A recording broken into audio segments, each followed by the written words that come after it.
Friends, कैसे हो आप सब। राधे राधे। भगवान की कृपा से आप सब सही होंगे। आज कल से परसों से हमारे यहाँ बारिश इतनी ज़्यादा तेज़ हो रही है, इतनी ज़्यादा तेज़ हो रही है जिसका कोई अंत ही नहीं हो रहा। और मैंने वीडियो डाल रखी हैं, उसमें आप देख सकते हैं कि घग्गर नदी, हमारे पंचकुला हरियाणा की घग्गर नदी ओवरफ्लो हो चुकी है, डेंजर से भी ऊपर जा चुकी है।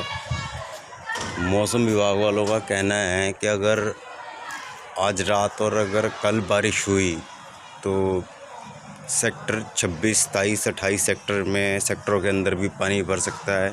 और इस साइड हमारे पंचकुला की साइड ले लो तो बल्टाना फ़ेज़ 2 की तरफ भी ऐसा हाल हो चुका है। वहाँ पर जो नाले हैं ओवरफ्लो हो चुके हैं और लोगों के घरों या गलियों तक पानी पहुँचने लगा है। तो ये चीज़ देख रहे थे। मौसम देखिए आप लोग सब कि कैसा हो रखा है। इस चीज़ को देख के आप समझ जाएंगे क्या हाल होने वाला है रात को और क्या होगा, सिचुएशन होएगी। देख रहे हैं आप, काले घने बादल हो रखे हैं अभी भी। तो इसलिए ये पता नहीं कब, चलो इससे थोड़ी राहत ये मिली। गर्मी इतनी हो रही थी, उससे थोड़ा बेस्ट है कि बारिश होगी, पर इतनी ज़्यादा बारिश होगी और लोगों का बहुत नुकसान हुआ है, सुनने में है।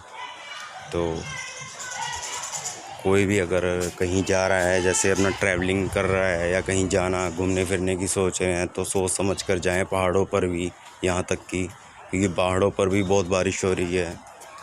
तो इसीलिए सबको मैं अपनी तरफ से इतना ही कहना चाहूँगा कि कहीं भी जाने से पहले आप मौसम को देखिए और वहाँ के बारे में जानिए कि वहाँ का मौसम कैसा है, तभी आप जाने के बारे में सोचिए। अदरवाइज़ आप मत जाइए, नहीं तो कोई प्रॉब्लम हो सकती है, कुछ दुर्घटना हो सकती है। क्योंकि इस टाइम पहाड़ों पर आपको पता है लैंडस्लाइडिंग होती है, पहाड़ टूट कर गिरते हैं। तो ऐसा बहुत हमारे साथ भी बहुत बार हो चुका है। तो इसलिए मैं आप सब लोगों से रिक्वेस्ट करता हूँ, अगर कहीं जाएं तो इन बारिशों के मौसम के बाद ही जाएं, क्योंकि ये सावन का महीना है। तो सावन के महीने में तो बारिश होती रहेगी। तो जब मौसम अच्छा हो जाए तो सब अपना एंजॉय करो, खुश रहो, काम करो, जिसका जिसमें दिल लगता है वो करो। अब हमारे गुरुजी बोलते हैं, कई लोग बोलते हैं, भाई तुम माथे पर तिलक लगाते हो, बहुत अलग अलग। अरे अलग क्या लगना है, हम अब पूजा पाठ करते हैं, ब्राह्मण हैं, तो हम अपने प्रभु का अगर गुणगान गाएंगे। हमारे प्रभु खुद तिलक लगाते थे, तो हम भी तो तिलक लगाएंगे। हमारे ये प्रथा है, तो ये प्रथा तो रहेगी। ऐसा तो है नहीं हम प्रथा को चेंज करते। जो हमारे माता पिता या उनसे भी पहले, जो हमारे दादाजी परदादाजी के टाइम से भी पहले की चल रही है और भगवान के टाइम से चल रही है, तो ये चीज़ को अपनाना चाहिए। पर कुछ लोग इन चीज़ों को बहुत कुछ अलग वे में लेते हैं। तो मैं चाहूँगा कि ऐसा कुछ ना आप सोचिए। जिनके आचरण गलत होते हैं वो व्यक्तियों के अंदर इतनी क्षमता नहीं होती वो अपने माथे पर तिलक लगा लें। अरे तिलक लगाने से कुछ नहीं होता, मन साफ़ होना चाहिए पहली बात सबकी इंसान का। अगर मन साफ़ है, आपकी देखना आपका सही है, तो आप भगवान का चिंतन करो, माथे पे तिलक लगाओ, वो सबसे बढ़िया रहता है। ये होता है माथे पे तिलक लगाने हमारे सनातन धर्म का। हमारे जैसे आजकल हमारे हिंदुओं को हर चीज़ के अंदर पीछे रखा जाता है। अब सरकारी जो जॉब्स ले लो, उसके अंदर हमें कितने % सीट्स मिलती है, आप खुद बता दीजिए मुझे। आप खुद सोचिए, हमारे ब्राह्मण समाज के लोगों को कितनी सीट मिलती है। और यहाँ तक कि शेड्यूल कास्ट, ठीक है, SC कोटा और भी कोटे हैं, उनको बहुत सीट्स मिलती हैं, उनके बच्चों को बहुत मतलब हर चीज़ मिलती है। हमारे जैसे हमारे ब्राह्मणों के बच्चों को ऐसा क्यों नहीं होता। ये सरकार को सोचना चाहिए कि ब्राह्मणों के बच्चों के बारे में भी सोचना चाहिए कि उनके अगर माता पिता सर पे नहीं है बच्चों के, तो वो बच्चे क्या करें। आप ये बताइए। अब बच्चों, चलो परिवार में अगर आप 2 को जॉब नहीं दे सकते, कम से कम एक बच्चे को तो जॉब दें।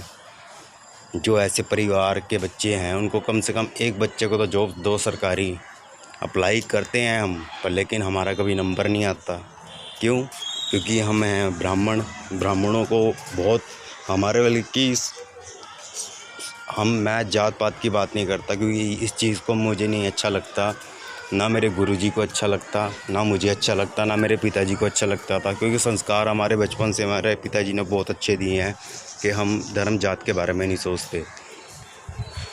तो इसीलिए ना सोचकर प्लीज़ मैं आप सबसे यही कहूँगा कि अपना जो भी काम आप कर रहे हो दिल से कर रहे हो, भगवान के नाम से जाप से करो, मन स्वच्छ रखो, अपनी वाणी स्वच्छ रखो। कोई अगर आपके बारे में कुछ कहता है तो कहने दो। कहते हैं ना, अपने प्रभु पर सब छोड़ दिया है, जैसे मैंने अपना भी अब सब कुछ अपने प्रभु पे छोड़ दिया। कोई कुछ सोचता है मेरे बारे में, सोचने दो, मुझे कोई फ़र्क नहीं पड़ता। कोई कुछ बोलता है, मुझे कोई फ़र्क नहीं पड़ता। पर लेकिन एक फ़र्क पड़ता है, जब हमारे जैसे हिंदुओं की बात सुनी नहीं जाती, हमारे जैसे हिंदुओं परिवार के बच्चों को आगे क्यों नहीं लाया जाता।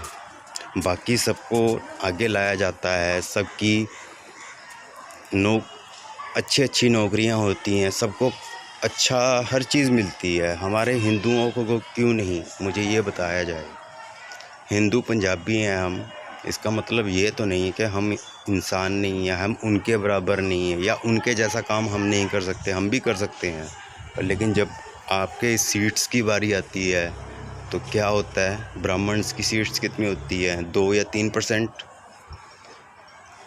कितनी 5% या 10% दे दोगे? नहीं, सॉरी, ये सबको पता है। इसलिए मैं कहता हूँ हर एक हिंदू को जागना चाहिए अपने धर्म के लिए, अपने हिंदू धर्म की रक्षा के लिए, कि जो सबको मिल रहा है वैसा हमें भी मिले। हम ब्राह्मण जो होते हैं उच्च कोटि के होते हैं, कहते हैं ना, लेकिन हमें स्थान देखो आजकल कहाँ दिया जाता है। राजनीति में हमें बांट दिया गया। आप ये देखो, वो तो 60 साल पहले से ही उन्होंने, इंदिरा गांधी जी ने शुरू किया था ये काम, वो बांटने का हिंदू मुस्लिम को, तो उन्होंने ही बांटना शुरू कर दिया। वो थे नेहरू जी, तो उन्होंने क्या नहीं किया। आज ये बात करते हैं मोदी जी की, मोदी जी ये, मोदी जी वो। अरे नेहरू जी ने एक सिगरेट का जस्ट एक पैकेट मंगाने के लिए, आप यकीन नहीं करोगे, उस टाइम की बात है ये, जब नेहरू जी प्रधानमंत्री हुआ करते थे हमारे देश के, उन्होंने एक सिगरेट का पैकेट लेने के लिए, आप स्पेशल सोचिए, एक सोचने वाली बात है, एक सिगरेट का सिर्फ पैकेट लेने के लिए उन्होंने जहाज़ अपना पता नहीं कहाँ, अमेरिका या लंदन कहीं साइड भेज दिया कि वहाँ से मेरे लिए सिगरेट लेकर आओ। आप ये सोचो कि सिर्फ एक सिगरेट के लिए। अरे हमारे मोदी जी तो सिगरेट छोड़ो, वो ऐसी कई गलत चीज़ों की बात तक नहीं करते। आप ये सोचो, तो उनके जो कांग्रेस का राज था वो राज अच्छा था, या जो मोदी जी लाए हैं अच्छा लाए हैं। तो मैं आज मोदी जी को ये संदेश देना चाहता हूँ, प्लीज़ मोदी जी, हमारे जैसे ब्राह्मण बच्चों के बारे में भी सोचा जाए, हमारे भी जॉब्स के बारे में सोचा जाए, जिनके माता पिता सर पे नहीं है। हमारे लिए बहुत मुश्किल होता है घर चलाना, हमारी इतनी सैलरी नहीं होती कि घर चल पाए, ऊपर से जो लोन्स होते हैं। हमारी माताजी का देहांत हो चुका है, पिताजी का देहांत हो चुका है। माताजी ने कोई लोन लिया होगा, हमें बैंक वालों ने उस टाइम पर नहीं बताया, पर लेकिन बताया कब, 3 साल बाद। चलो बताया, हमने उस चीज़ को माना, हमने ये मान के फ़र्ज़ माना कि नहीं चलो माताजी का कोई था कर, चलो हम उतारते हैं, हमने किस्तें देनी शुरू कर दी।